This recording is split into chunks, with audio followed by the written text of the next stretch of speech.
Profesor Ndoye, por fin estoy en tu pueblo.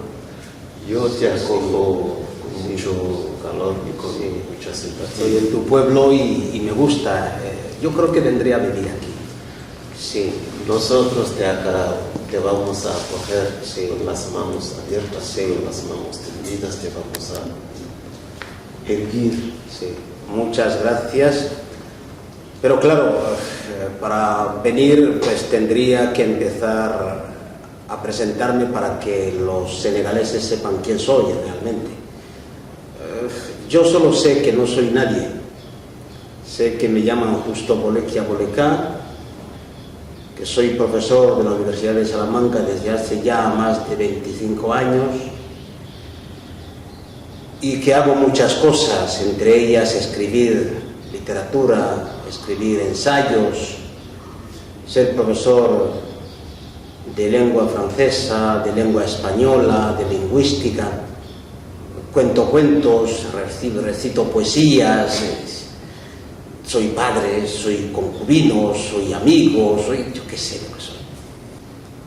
Bueno, yo soy el Hadji Amadou Ndoye, yo nací aquí en Senegal, empecé a estudiar español a los 14 años, me doctoré en la Universidad de Lyon.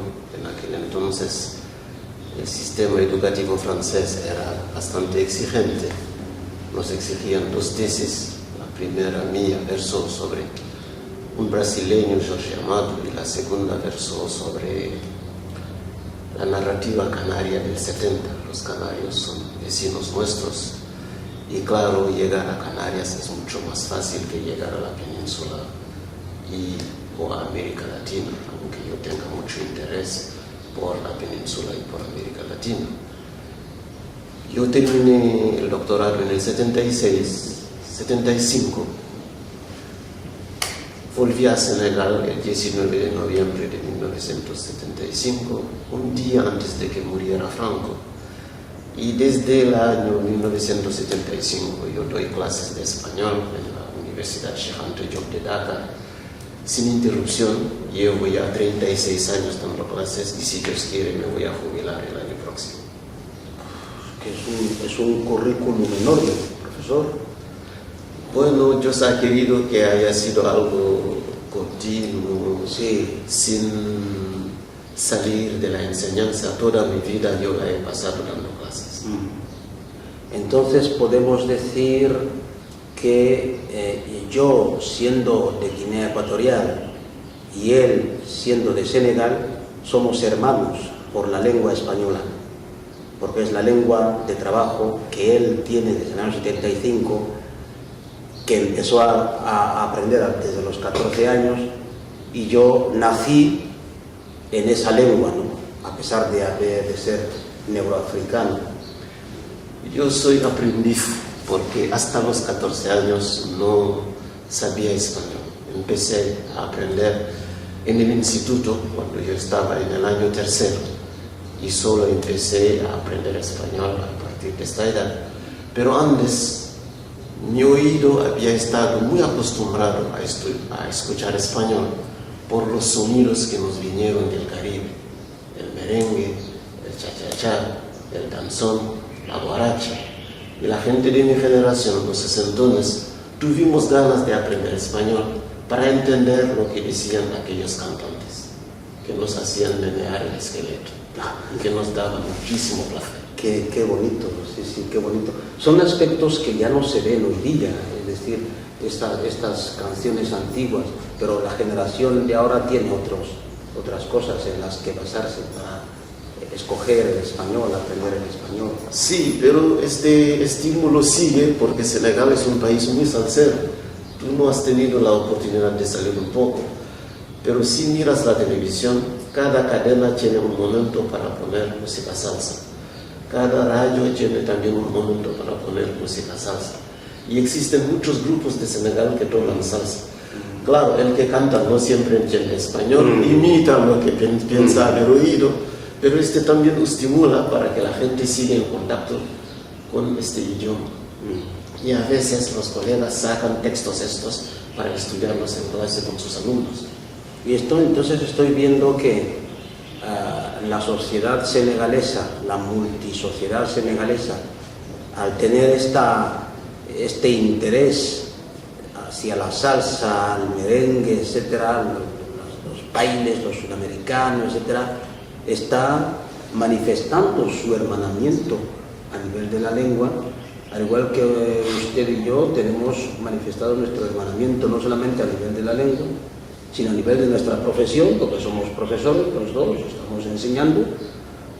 Usted tiene mucho más historia como profesor, yo es como si yo acabara de empezar, y quizá deberíamos digamos, reflejar o exigir este hermanamiento no solamente a nivel de la sociedad senegalesa, guineoecuatoriana, sino entre la sociedad senegalesa guineoecuatoriana y la madre origen de esta lengua que nos está hermanando, ¿no? Que en este caso el español de España, América. Sí, yo creo que los africanos tenemos suerte. A mis alumnos siempre les digo, ustedes tienen suerte, porque viven en un país multilingüe, multicultural, y un senegalés sin hacer esfuerzo puede saber varios idiomas. Yo nací musulmán, me mandaron a la escuela coránica, y como mínimo yo sé deletrear algunas letras, sé reconocerlas. Me he aprendido de memoria el libro sagrado de los musulmanes, que es el Corán. Si usted va al sur de Senegal, a Casamance, en Casamance se hablan 8 idiomas. Y un senegalés normal, como mínimo, tiene el idioma de su madre. Si es el Wolof, quizás no tenga la suerte de aprender otro idioma de Senegal. Pero si es Serer, tiene que aprender Wolof. Si es Mandinga, tiene que aprender Wolof. Va a la escuela francesa, le enseñan francés. En el instituto, cuando llega, el inglés es obligatorio. Y cuando llega al año tercero del instituto, puede escoger entre español, italiano, portugués, alemán, ruso, griego. La inmensa mayoría hasta ahora escoge español. Primero porque es una lengua latina. Y sobre todo porque al estudiar español se da cuenta de que esta lengua le pone en contacto con otros pueblos de la península, del mismo continente africano, Guinea Ecuatorial. El Sáhara, según me dicen, tiene la intención de erigir la lengua española como su idioma oficial cuando se independice, y los pueblos latinoamericanos. Y ahí es donde es interesante, porque parte de nuestras raíces están en América Latina. Cuando yo oigo a un cantante cubano decir Kikiribu Mandinga, Mandinga, el imperio Mandinga, Sundiata Keita, y en Perú dicen que aquí en el Perú quien no es Inga, es decir, Inca es Mandinga. Se dice en Cuba que de la punta de San Antonio a la punta de San Maíz, quien no es Congo es Carabalí. Congo, Carabalí. Yo oigo a los cantantes decir, traigo mis flores para Yemanjá, para Obatalá, para Oshun. Obatalá, Yemanjá, Oshun, dioses yorubas que vienen del continente africano. Qué bonito poder volver a encontrar elementos de la historia a través del idioma. Exactamente. Yo estaba en Colombia, en un pueblo que se llama San Basilio del Palenque. Y me preguntaron, ¿usted habla palenquero? Yo dije, no. Me dicen, usted tiene que hablar palenquero porque el palenquero es un criollo que nació de los idiomas que Congo, de algunos idiomas africanos y del español.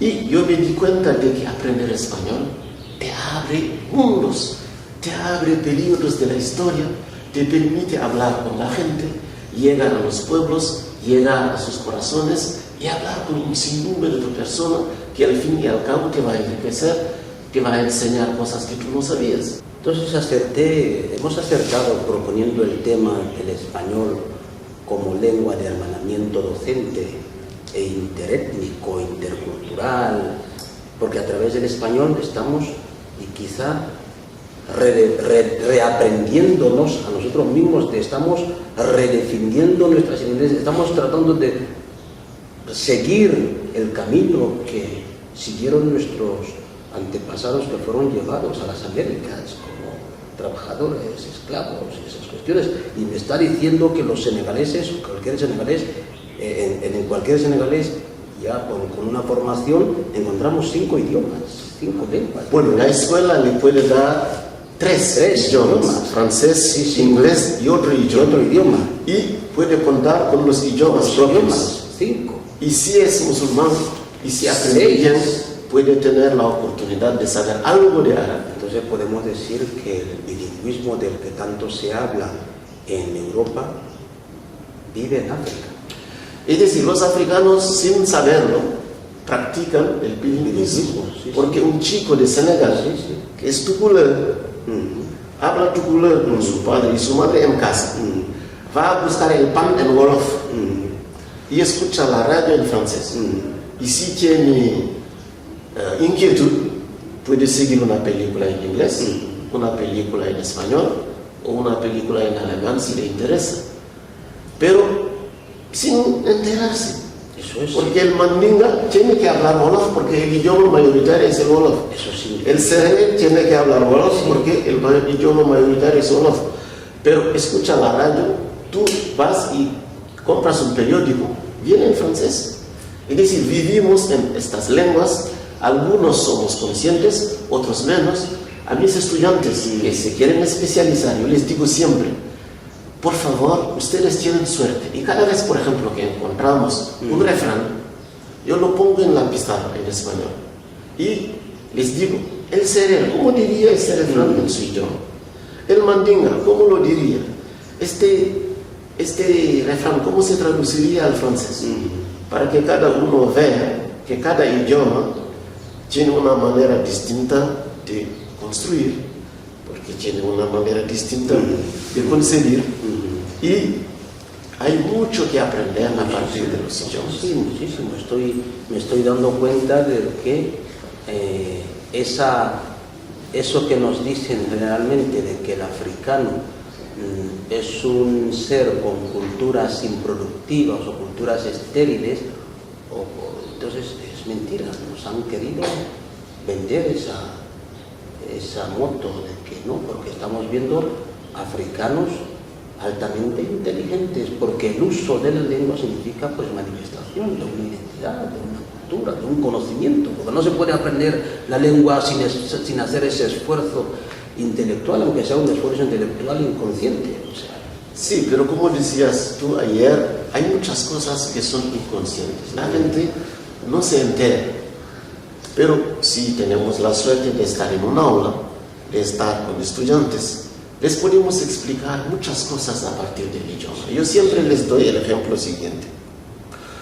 Nosotros los wolof, los franceses, los portugueses, los españoles, para decir la edad, utilizamos el verbo tener.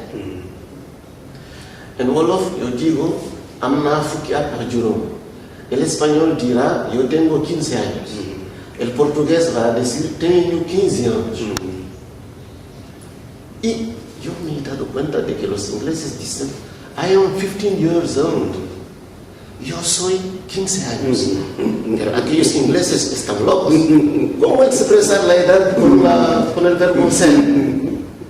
He crecido, ahora tengo más de 60 años, quiero jugar al fútbol, quiero acelerar y centrar y no puedo. Y me digo, no tendrán razón los ingleses. eso es. Sí. Yo no seré mi edad, no la tendré porque no podemos dominar el tiempo, no nos dominará el tiempo. Y siempre yo pongo esto en la pizarra y les digo a mis estudiantes, vean cómo detrás de cada idioma hay una manera de ver, una filosofía, una manera de ser y claro, una manera de construir, porque cada pueblo ve el mundo de cierta manera y por eso no puede haber traducción así, cocida, no puede ser, porque la manera de ver, de sentir, de expresar, de disponer las palabras, depende de la filosofía que hay detrás de cada lengua. Y para conocer realmente a un pueblo, hay que estudiar de manera detenida su lengua. Usted ha dicho que es profesor ¿De verdad crees que eres profesor? He dado clases durante 36 años y para mí esto es el oficio de docente, ¿no? No, pues no será un libre pensador. Un libre pensador, una persona que reflexiona y se calla muchas cosas. No, simplemente yo he nacido en un lugar en que confluyen Oriente, Occidente, África Negra. Y en mi caso, yo me he dicho siempre, no hay que restar, hay que sumar. Y yo estoy hecho de todos estos soplos, de todos estos efluvios, de todas estas influencias. Y yo no me quiero perder ninguna. Yo no quiero renunciar a ninguna. Y por eso, siempre los que tenemos la suerte de saber idiomas distintos, somos comparatistas sin darnos cuenta. Y como nos dicen que hay que reflexionar sobre el idioma, siempre tenemos tendencia en decirnos, estos cómo lo dicen, estos cómo lo ven. Y así es como nos hemos dado cuenta de que en el fondo somos muchos, somos distintos, pero cada uno puede aprender del otro.